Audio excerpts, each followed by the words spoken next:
I'd opened up to Chanel the night before because she could sense something was wrong with me.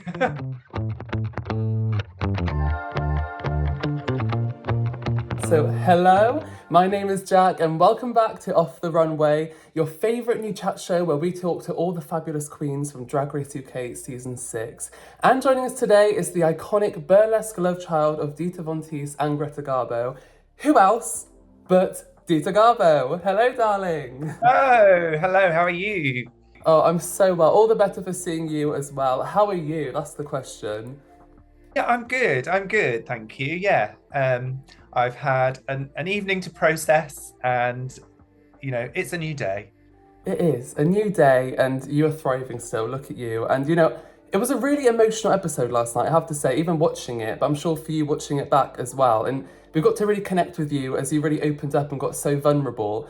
How was the experience filming that episode, but also watching it back last night? Yeah, I mean, which parts? My talk with Kiki, for example, was just incredible. Like from that moment, like that's when we really kind of gelled and got to know each other. But equally, like later on, as you saw, like I had a lot of emotions going on that day. It was a day that was there in my mind, and it was one of those things that was at the back of my mind the whole day during the challenge and everything. And it was just really hard to kind of stay focused. Yeah, and I was like, yeah, it wasn't the day I wanted to leave. Some fans are saying one of the best, and to go home on one of the best, I think you should be proud because you were part of the episode, and I think it was one of the best, if not just Drag Race UK, but ever Drag Race. It was just so good.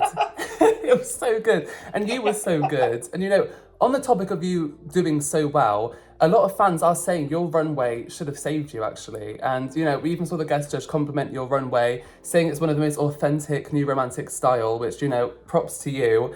And, would you say your elimination was fair considering how highly praised you were on the runway? Do you think it was the right decision in your mind? Of course, it was not the right decision, darling. I won't actually tell you what was going on in my mind when RuPaul said those words, but yeah, it was absolutely the wrong decision to make. But yeah, I mean, the praises that I got on the runway were incredible. I mean, I grew up. I was young, but I was growing up through the new romantic period and the music and the fashion and everything else. So I personally just kind of wanted to pay homage to that, but also kind of put my own twist on it and give it, Dita-fy it. Yeah, and you did. It was gorgeous. Being the oldest contestant this season, but also ever on Drag Race UK, you're already a trailblazer in that regard. Like, again, props to you for that. How do you think your experience being such an experienced queen shaped your interactions with the younger queens on the cast? Would you say there were any kind of motherly moments between you? Every comment I get is mother. So I took a step away from drag for a few years, and I ran a dance school and I was a dance teacher, and I taught kids from the age of 3 all the way up to 83. So I've always had like a connection with people and children and youngsters and teens, and and I think it's just kind of nice to be at a place in life where I've experienced a lot, and just to kind of help guide people, really. And that you continue to do that even in your role as a drag queen and what you're doing now, and being able to be on this platform and spread your messages of joy and love as well. I think that's clearly what you're meant to do. And Yeah. moving away from the inspiration and to the drama of this episode, Dita, because oh my gosh, there was a lot. I'm sure you can say there was a lot of drama. What did you think, or what did you make of the whole drama between Chanel and Marmalade? Because everyone was saying there was a lot of tension in the workroom. Did you feel that? I mean, you could cut it with a knife. Yes, there was tension in the workroom. But I quite enjoyed the experience. I wasn't involved in it, so I could just sit back and just enjoy the ride, baby. You were there for it, absolutely. And I feel like it's obviously great TV, but I think one of my favourite moments of the episode last night was actually your connection with Kiki and how you shared your journeys of gender identity together. I just thought it was really moving, but also inspirational. How did it feel to have to lip sync against Kiki after sharing that special moment? Oh, like it was horrible. I mean, we'd literally just had the most best conversation, and really kind of just in that moment really connected.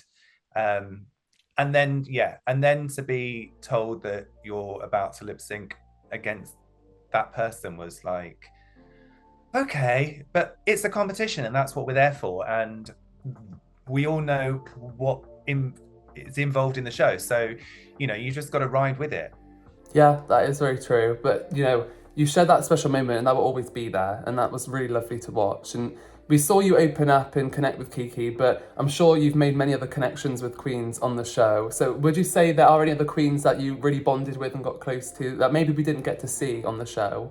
Do you know what? Like, honestly, all of the girls are super lovely, and we may not see each other all the time because we're all over the place. But like the moment that we are all together, and it's now out of the competition, like we are all supportive of each other, and I love them all dearly. Any of them know that we can all just pick up the phone to each other and just speak about anything we want to. Yeah, it's been a real lovely sisterhood sort of bond that we have. Yeah, and you can tell that, like watching the show, but also seeing your moments together now after the show and watching it together as well. And there was another emotional moment, obviously, when you opened up about your mum in Untucked and Chanel came to comfort you. How was that watching it back again and also in the moment? Because that must have been one of the most difficult times for you during the filming, I'm sure. Yeah, no, it was like it was funny because I'd opened up to Chanel the night before. Because she could sense something was wrong with me. So I just kind of just said to her, tomorrow's a big day. I've got this happening. I might be in my head. And so when I took myself off, and she was the person to get up and come over, and of course, LeVar was like, Chanel is not the person. You do not.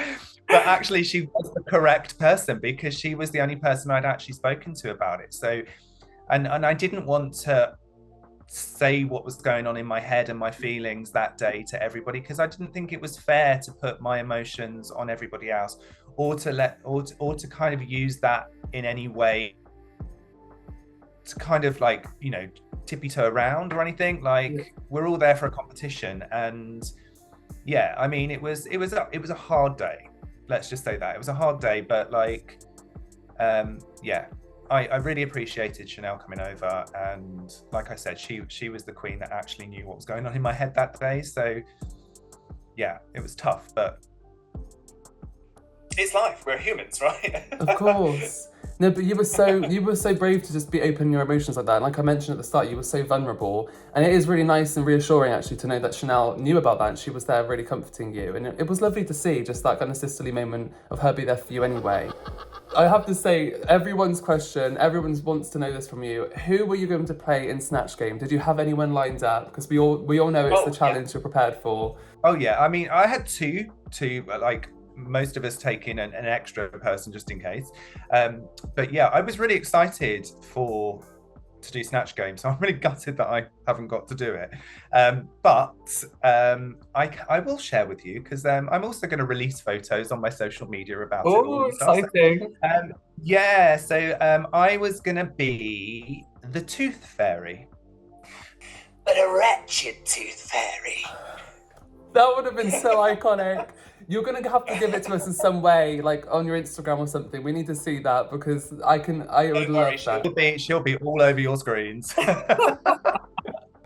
Was your backup going to be Bridget Jones? Oh, definitely not. Listen, just from me, I loved it. I actually really enjoyed it. So there you go. That's just me. I really enjoyed it. Yeah. I mean, like, I don't think it was that bad. I mean, everyone's incredible on this show, right? So I think the judges are having to nitpick from the get-go.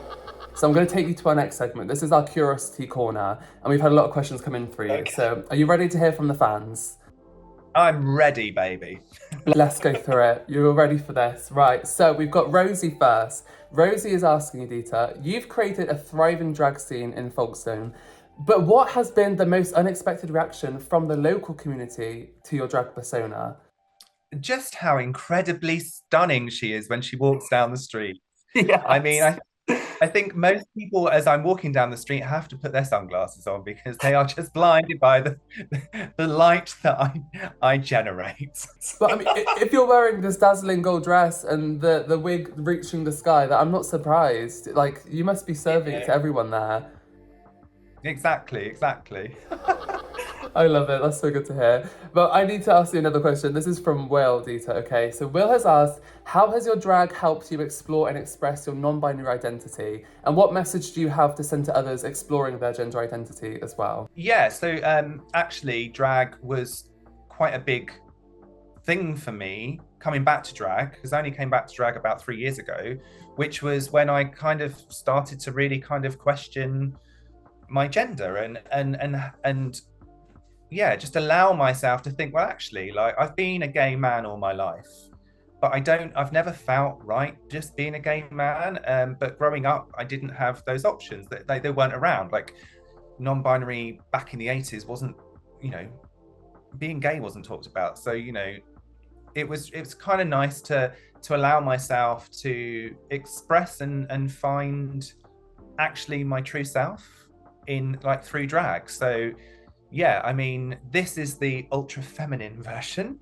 But yeah, it's allowed me to sit really, like, it just sits with me really easily now to be like, this is who I am. I don't have to conform to one gender or the other, because actually, why should anybody? Exactly. And yeah, like, if you don't agree with it, you don't agree with it. If you don't understand it, you don't understand it. But like, just accept that, you know, we are all different as human beings. We all may love people differently. We all may dress differently. So, you know, each to their own. Be you. Perfectly said, Dita, honestly. And I'm just so glad we have role models like you out here, especially on this platform, on Drag Race, to be able to share this message and just show the world that it's okay to be exactly who you are, and other people can do that as well. So yeah, exactly. Thank you. You've got my vote.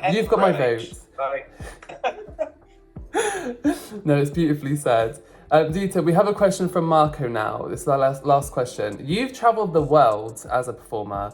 Is there one place you haven't performed yet, but are dying to bring Dita Garbo to? And why that spot? Or have you been everywhere? I've not been everywhere, actually. Like, I've not really been over to the Far East. And so I'd love to go over to the Far East and Australia, you know, that part of the world. I've never been there. So yeah, if there's any Aussies out there that want to book Dita. You heard it here, come on, give her a call. She wants to go down under, it's her time, come on. No, Dita, I'm going to take you to our next segment. This is Drag It Forward. Now, this is your opportunity to kind of name and give a spotlight to an up-and-coming drag artist, maybe that you know in your area that hasn't been on Drag Race yet, but you think should, and you wanna give them a shout out. Is there a queen in mind that you can think of? Can I have two? Of course you can. Saki had 3, even more last week, so you go for it. He's greedy. It goes with the name. Okay, so number 1 would be my partner. Why not? Because they also do drag, but also they are South Asian, and I think there needs to be more South Asian representation. So that would be number 1. And number 2 would be a queen that I've looked up to for years and followed her for years, and I think she is absolutely incredible. And if she was ever on the show, she would kill it, and that is Misdemeanor. Yes, absolutely. Oh yes. Thank you for the shout outs. We love that. We're gonna prop them up here. There's gonna be a little picture and we're all gonna and Fever Dream. There we go. Love it, Dita. Thank you.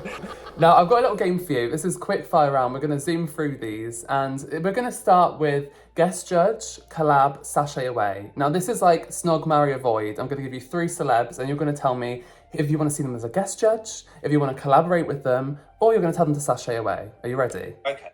You're ready for this. Let's do it. You've got Billie Eilish, Lady Gaga, the Joker Queen herself, and Kit Connor from Heartstopper. Lady Gaga, I'd want to collaborate with. Yes, I'd love to see that. She's an incredible artist. She has great vision. And I just think our worlds need to collide. I'm gonna say Billie Eilish as a judge. Okay, nice. Because I like her, she's real, and I just think she'd be a great judge. And unfortunately, sorry, but you have to sashay away. Okay, Connor, I'm sorry. Dita told you Sashay Away. He's gonna watch this and cry, Dita, honestly. I know, I sashayed away doesn't mean that it's the end of it. True. That is very true. I love it. There you go. Two of the same. Right, I've got another game for you since you're so good at these. Okay, this is Snatch That Wig. Now, I'm going to give you 4 categories: wardrobe, dance moves, comedy, and shade. And you're going to tell me which queen, which of your sisters on the cast you want to steal that category from. Are you ready? Okay. I'm excited to hear this from you. Okay, so we're going to start with wardrobe. Which queen's looks do you want to steal? Ooh. I would say Marmalades, although she'd have to take them out before I stole them because I'm not quite as small as she is. Okay, Marmalade, I love it. I'm pretty sure Saki said Marmalade and Chanel last week, so there you go. Marmalade, they're coming for your looks. Okay, yeah. Dance moves. Which queen would you steal dancing skills from? This is a tough one because, like, I'm an ex-professional dancer myself, so I'm like... So why would you want to steal? I know. I mean, okay, I'll steal... Actually, I'll steal Octavia's energy. Oh, her energy. Okay, I like it. Yeah. Okay. I think she is like everyone's saying the same. She is. I mean, we saw her Michael Jackson moves last night. She was giving it all. Well, she can keep those. She can keep the Michael Jackson moves. You don't need those. You don't need those. Okay, next is comedy. So which comedy queen would you steal all the jokes from? I think I might have to say Marmalade again because, like, she's very quick and she's very shady and I love it. So yeah, like Mom's a good one. Like, she might not be necessarily like comedy funny, but she's very quick-witted. So yeah, I like it. Okay. I'm hearing all this shady comments about Marmalade. So that leaves us to our last one, shade. Which queen would you steal shadiness and the best reads from? Is it Marmalade again? No, I'm not going to give her any more. she's had a movement. That's enough. I mean, I have snatched the wardrobe, but okay, shade. I'm going to say Chanel. Oh, Chanel. Okay, we like it. I mean, we saw a bit of it last night, so there you go, Chanel. I'm here for it. Okay. Now, we're going to end this with future realness, our last segment, Dita. This is your moment to tell us what you envision in your future and what you want to see for yourself 5 years from now. Where is Dita going from here? She's going to the moon, and then she's going to hop onto the next planet and through the galaxy, and she's just going to take over the universe. She'll jump on a comet. She'll come around again just to say hello.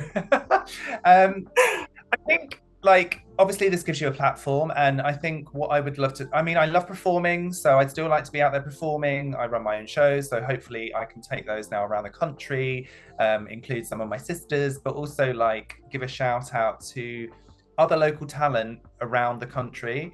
That would be something I would love to do. But equally, I'd like to continue the work that I've already been doing, like in schools with education, talking about gender stereotypes. And just keep pushing for change, especially like for our LGBTQ plus community. Like, until we've got equal rights as human beings, Dita won't sit down. Oh, and that's why we love you, Dita. And I can't wait to see you do all of that and even more. And we'll be cheering you along and following you to the moon and back. So thank you so much. You're an amazing queen. Have you been playing my song? Everyone should be. I have. So everyone watching, you've heard it here. Come on, it's time to be playing that. Yeah. Stream. Once it's in your head, it's never going to leave. Everyone loves you, Dita. You're an iconic queen, and it's been a joy talking to you. So thank you so much. Thank you so much. Thank you. And thank you for watching. Join us next week on Off the Runway. We'll be talking to the next eliminated queen right here, and we'll see you then. Thank you.